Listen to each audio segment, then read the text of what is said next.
Good afternoon. Assalamu alaikum rahmatullahi wa barakatuh. And welcome to Hilaal Live. My name is Faraz Patel. I would like to thank you, the viewer, for staying with us. Of course, we are opening the show today as Luqman Shadrack and the crew will be coming to you from a very special live event that starts at around 6 o'clock to 7:30, and then I will bring you the news immediately after that. Now, yesterday, Higher Education Minister Dr. Nzimande said that several universities in the country would not be accepting late applications following the late release of matric results. Now, Nzimande had acknowledged that matric results this year came out late, but he says, unfortunately, some universities will not be accepting late applications. He says out of the country's 26 public universities, only 8 will receive late applications for this academic year. Joining us now to discuss this, I'd like to welcome the South African Students' Congress President, Vezinhlanhla Simelane. Mr. Simelane, thank you so much for joining us. Good afternoon. Good afternoon to you and good afternoon to our viewers at home. No, it's an absolute pleasure to have you. Mr. Simelane, a bit of a tight spot for the students given that the matric results came very close to around mid-January. I mean, it is a cause for concern, isn't it? No, thanks.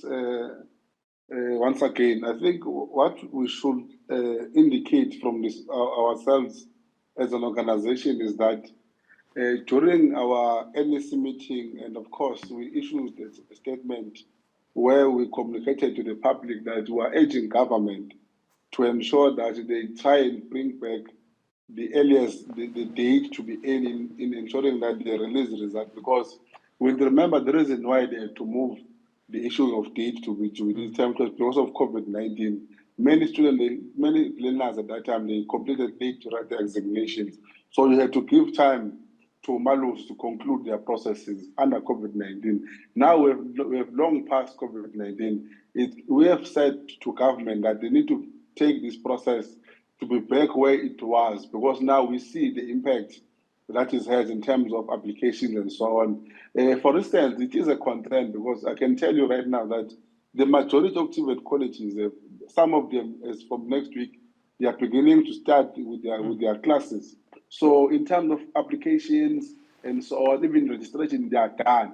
Universities, as we have said, that according to Minister's statement yesterday, we have 8 universities that are going to allow what we call a late application. The majority of them will not allow late application because of the very same issue of results being announced very late. So we are still maintaining our point of calling upon our government that as from next year, they must ensure that they issue result of matric on time so that students can have enough time to apply for space to universities and colleges, and also to apply for, of course, NSPAS was long open, so to apply for NSPAS. So we maintain our call because right now I was in DUT.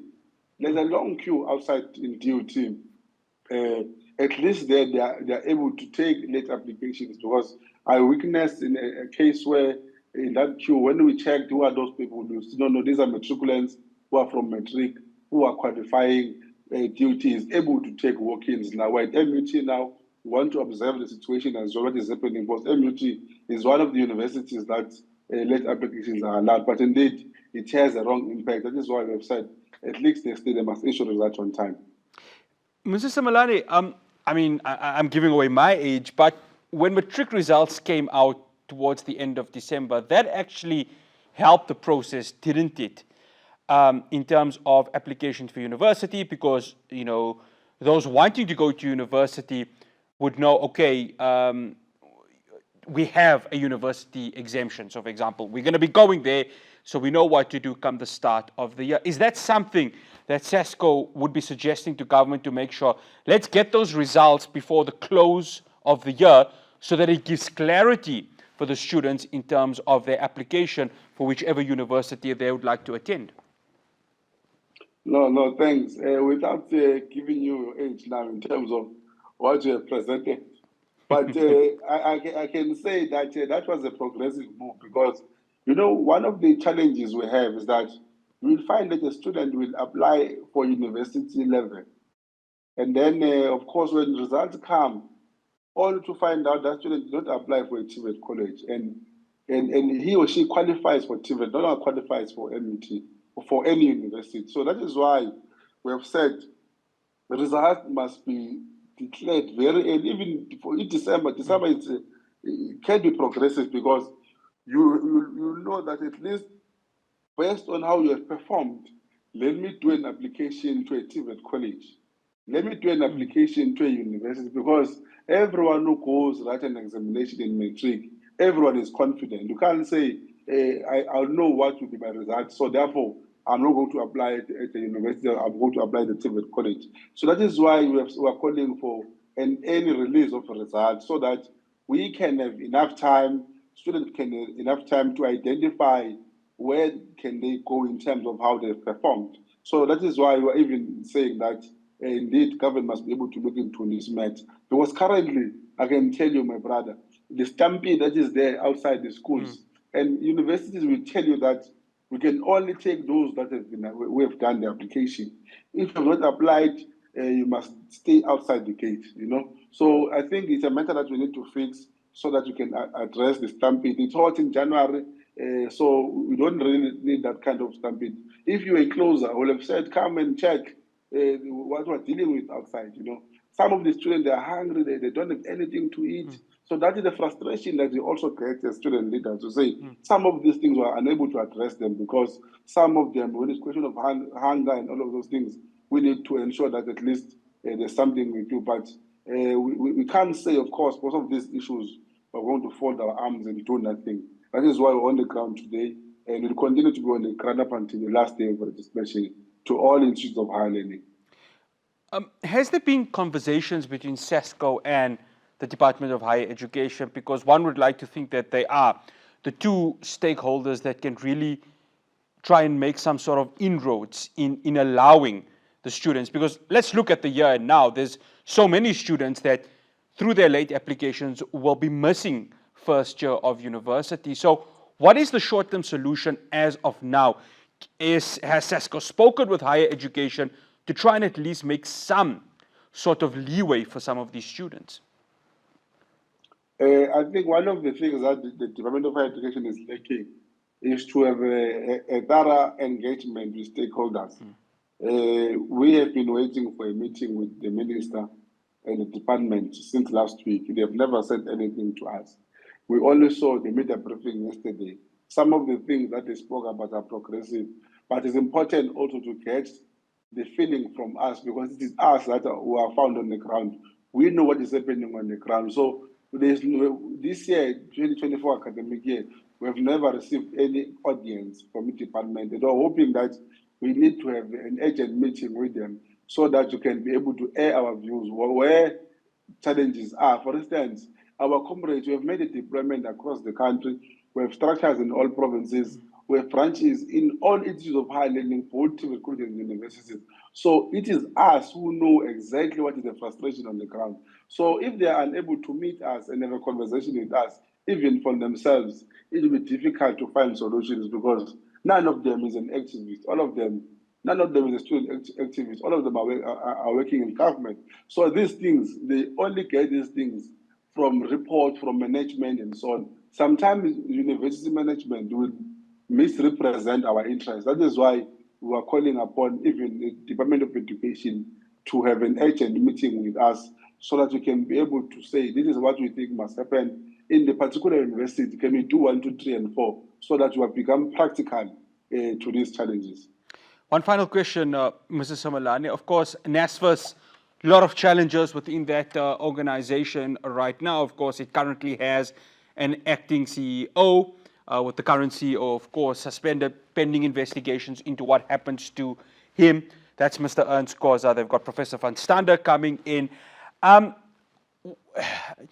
you satisfied with what is currently happening with NSFAS? What more needs to be done? Because it really needs to be an organization that assists students, and there has been, of course, a sort of like lack of direction from their side as we said at this moment. From SESCO's perspective, what more needs to be done with regards to NSFAS? I think, number one, we must state that as an organization, we truly believe that NSFAS is a correct vehicle to address the challenges that we have, the challenges of the past. For instance, it's a breakthrough for those ones who are coming from a poor background. So at all material times, as an organization, we have to protect NSFAS, and we're urging upon all South Africans to ensure that NSFAS does not collapse. We're coming from the era of TEFSA, where those who came before us in the student movement, they fought for TEFSA. Today, we are benefiting from NSFAS because of the struggles that we have been engaged on for the couple of years. So, number one, there are many challenges that we have mentioned. And for instance, the question of mismanagement of funds, the allegations of corruption of the former CEO, and currently we're dealing with an allegation towards the chairperson of the board of NSFAS. So we're saying, and we've even called for our government and our law enforcement agencies that they must quickly look into these matters. They must quickly do investigations so that those who are found doing wrong things at NSFAS, they can be removed from NSFAS, because we don't want anyone who's going to come and use NSFAS to benefit for their own business interest. The primary mandate of NSFAS is to ensure that they fund the poorest of the poor. It's to ensure that those who don't qualify to pay for their fees at universities and different colleges, NSFAS is there to fund them. NSFAS is not there to ensure that they enrich business people and so on. So the primary mandate is to ensure that our students are being assisted. So we're calling upon our government, and we have even said at some point that even the state president was the one who convened cabinet. The Minister of Higher Education, when he reports, he must report correct things so that we know that at least our government is accountable to the country. So we're saying that NSFAS, all of us, including yourselves, everyone, we need to ensure that we protect NSFAS, because there are many, many, many families who have benefited from NSFAS, and it can't collapse at our hand. And if there's anyone who is found doing wrong things contributing to the collapse of NSFAS, those people must be fired. We must get rid of them so that we protect NSFAS. NSFAS, the next generation of our country must be able to benefit from NSFAS. So that is where we stand as an organization. Mr. Simelane, thank you so much for joining us on Hilaal Live. Much appreciated. Thank you so much. That's Vezinhlanhla Simelane, the president of the South African Students' Congress. After the break, I'll have more for you on Hilaal Live. Do stay tuned.